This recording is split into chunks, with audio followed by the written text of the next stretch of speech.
Hey everybody, Steve 87th here. I just got to my destination for the day. I couldn't make it to where everybody else was at, so I decided to make my own little trip to Canada.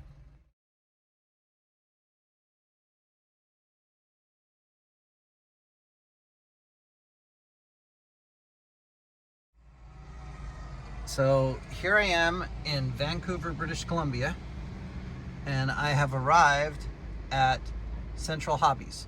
Now, the cool thing about CentralHobbies is there's also Disarray's art supplies and custom framings right next to it. So we're gonna go check them out too, okay? All right, so just a little tour here I thought I'd give you. So this is what they call Grandview Highway over here, which goes right into downtown Vancouver, the parking lot area. And then this is kind of the back part of their shop. But if you look right here, there are some Canadian Nationals, sorry guys, tracks right here. There happens to be an engine sitting down there. Right up top here, this is what they call SkyTrain, and they actually even have like access right to a train station right here. Oh, here comes the light rail now on SkyTran. So unfortunately it was a really convenient hobby shop. And then what's really neat is along the back here, the back of their entire building, they have a large mural painted.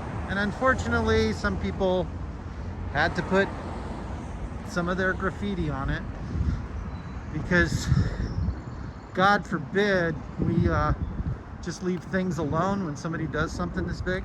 So they kind of make this big train station effect here, which is really kind of cool.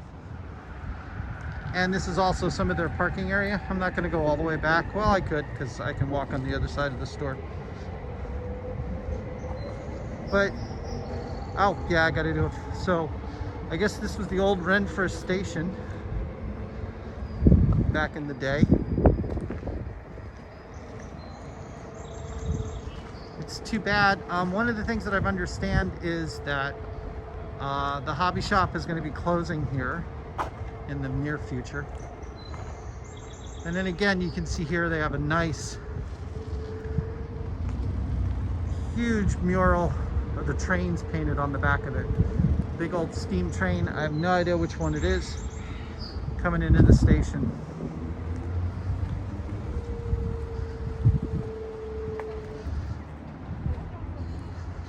So maybe Tim can recreate this at some point in time.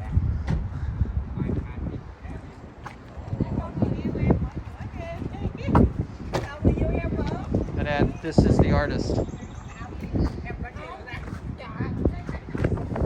Okay, so here we are at the entrance to CentralHobbies.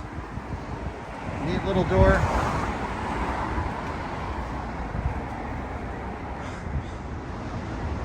Just a neat little office. Oh, look, a model railroad show in Victoria.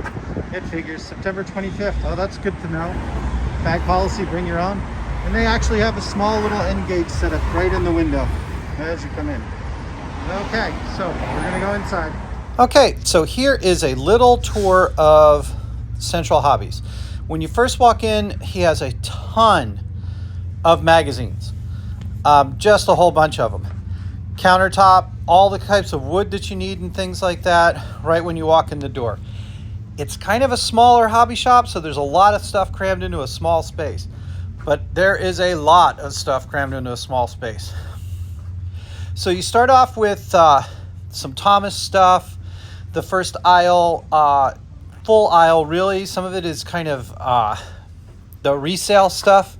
And then this entire wall, it starts with Z scale, goes through N scale, and then there's a large section of HO scale.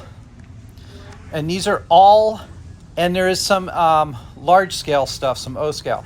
But that whole wall is just pieces, parts, and things. This is their engine and small cars displays. Some more metal to work with and things. This is just their scale trains. You can see that they've got scale trains and Rapido and Kato. This is just all of their HO stuff up front. More Atlas and Walters trains there. Engines, that was all engines, I'm sorry. More parts, pieces, and things. This is all of their building kit aisles. They're doing an inventory thing, that's why the X is there. There's laser art, there's Faller, there is micro engineering, of course, Tichy train boxes, Walters stuff all over the place. Some more engines from various manufacturers again. Some Bowser engines. I thought this was kind of interesting. They had some American tank cars out, and these are very Canadian. The pink one is actually already graffitied up.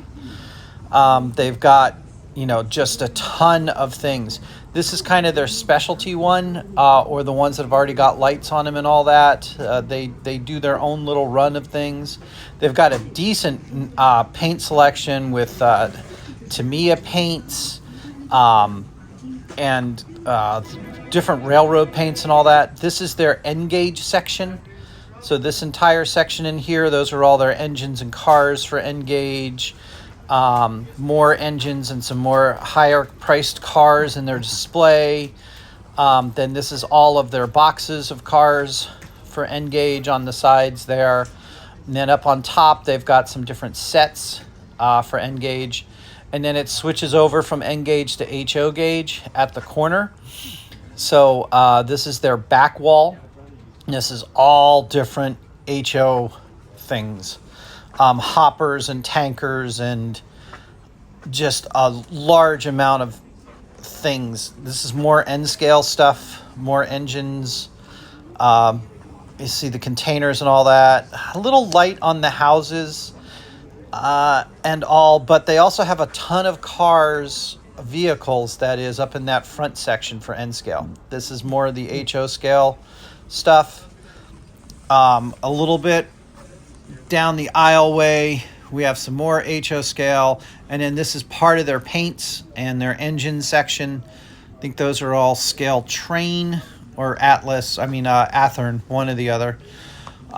Tons and tons of paints. They've got model power paints. They've got a huge selection of glue. It's just really, really a cool hobby shop. Very, very much packed. Now, the bad thing is that, again, like other places, it's going to be closing. So lots of helpful people, lots of scale stuff. Unfortunately, they're going to be closing in about a year unless they can find somebody to buy the shop. The shop owner is retiring, so they're looking for an owner. Oh, and some of the big things that they still had up there, I think I actually saw a steel mill. So that's kind of Central Hobbies. Okay, right next door is Desiree's Studios.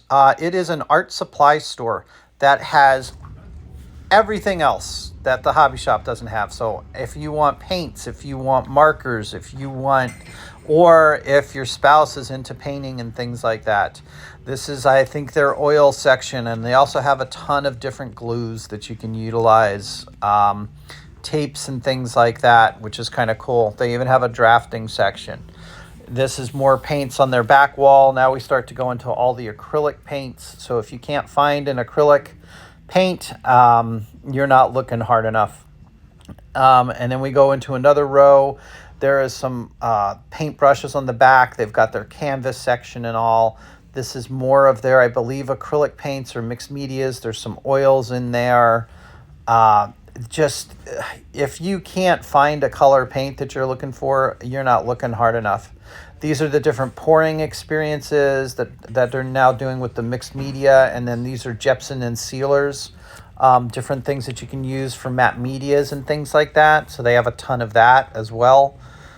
As you go down along, this is where I'm going to kind of drive. They make it like that crazy. So these are kind of their craft paints on the one wall here. Okay, and you can see that they've already got some pens there and all that. But to Tim's regrets, here is the start of Pen World. Okay, so these are just your basic pens, different oils and all that kind of stuff, some specialty item pens. Now we turn over, we start coming down here, we get into some of the oil-based pens, and then just the huge display of touch-up markers and pastel pens and posh pens and jelly roll pens and all that. All of those would be great for doing graffiti with. We come down here, we've got an entire aisle of inks, the different types of ink styles that you can use if you've got other types of pens that you want to use. Over here, there wasn't a whole lot, but they've got this locked cabinet of the more expensive pens, which I actually wound up getting some of the Sharpie paint pens that were there. This is their Micron section of pens. Just tons and tons. And okay, so we'll do the second part of this. We'll show you more of what I got and all that a little bit later. Funny thing was, I didn't see anybody I recognized. None of the Canadian people. There's a few people in there. Sad part is that CentralHobbies is actually closing about a year from now. One of the other things that's kind of neat about this particular location is right behind me. I don't know if you guys can see it, but there's actually a Home Depot. So you can come here, get all your wood stuff that you need, as well as come over here, get art supplies and get your hobby supplies all in one stop. So that's pretty neat. Anyway, so that's the first part of my tour. We're going to go to the second part of the tour in just a minute. Okay, so John 2618 might recognize this next place I'm going to be at. He's the one who told me about it. And now that I'm here, I can understand why this is one of the places he comes to when he's in Vancouver. So we're going to go check out Imperial Hobbies. So Imperial Hobbies is much more of a gaming and model store. They have a large selection of paints and tools that can be used on different items. So it makes for a really nice stop on a tour such as what John has to do, where he just gets to come into the airport. Okay, so that was kind of my tour of Canada. I'm really surprised I didn't see anybody like Chris and those guys. I don't know where they're at. I guess they're at another hobby store in Canada. I didn't know they had more than one. But anyway, thanks everybody for watching. It was kind of fun. I was able to get back across the border, which I've had problems with in the past, and I still have a little bit of a problem. And it's not me, it's somebody else with my name. So it was kind of fun. So just kind of a real quick rundown. CentralHobbies is in Vancouver, BC. The Imperial Hobby Shop that I went to was in Richmond, BC, which is right next to their airport. And for John 2618, the cool thing is if you're at the airport, you can get on SkyTrain and go to CentralHobbies if you're ever up in Canada again, because you can take the SkyTrain from the airport into downtown.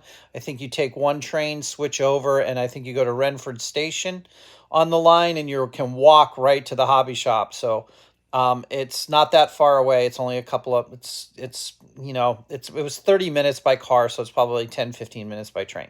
So anyway, everybody, thanks for watching. I hope everybody had a great time over at OVR Trains. I spent a lot of money. I didn't get any big cars or anything like that, but I will put up another video on the things that I got. So everybody, thanks for watching. This is Steve87 saying have a good day.